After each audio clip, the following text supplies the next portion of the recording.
How's everyone doing today?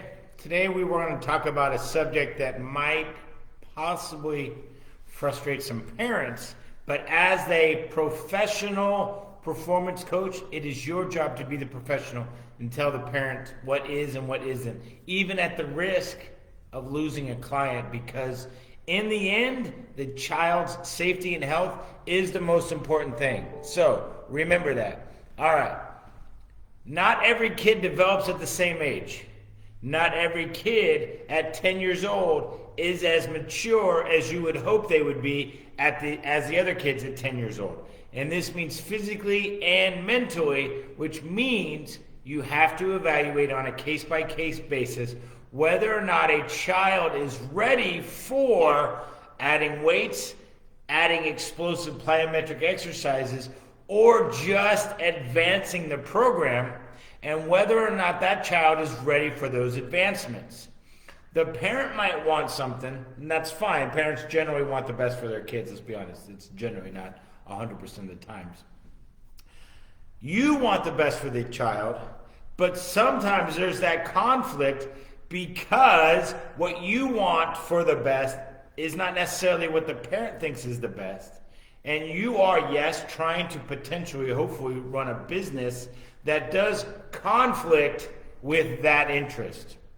All right? Now, as a professional, we will always err on the side of caution for the safety of kids, and that means sometimes butting heads with a parent who tries to advance too quickly.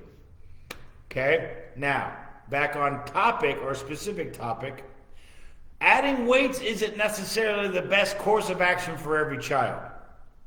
Learning body control, aka motor control, or motor control, aka body control, and how to control their movements is foundational movement number one and the most important priority for anyone learning how to improve their athleticism, aka their performance. Learning how to do certain skills of life, skills of sport, skills of athleticism, is the foundation that everything is built on. Jumping too quickly off of that foundation to another foundation will not make that a strong foundation. So if you think, hey, we're just going to do this for a day or two, and you jump over here and now we're going to do this skill is going to keep this from being strong.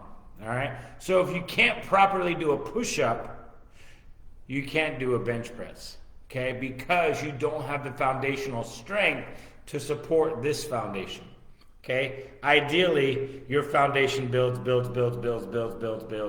and this keeps growing structurally strong on top of that, all right? So, set the foundation properly by using smart judgment on what needs to be addressed, and that can be different things for different kids. Someone might be really coordinated with movement, but just not quite grasping the strength aspects of, say, squats. Okay? They could be really athletic with their coordination, but simply lacking in the movement skill of foot placement. Okay? We have to address each kid as an individual because kids do develop individually. All right? Even twins could develop differently based on their own abilities. All right? So, as a professional coach, it is our job to set that foundation, aka overall body control, motor control. All right? So, we then progress that program. Once these parameters are established, we then start building on that. And unfortunately, those are different time frames for different people, but as a professional, we will understand that and we will train and program accordingly. All right? That's all I have for today. You guys go out, train accordingly, program accordingly, go out, be awesome, and be amazing. Thank you.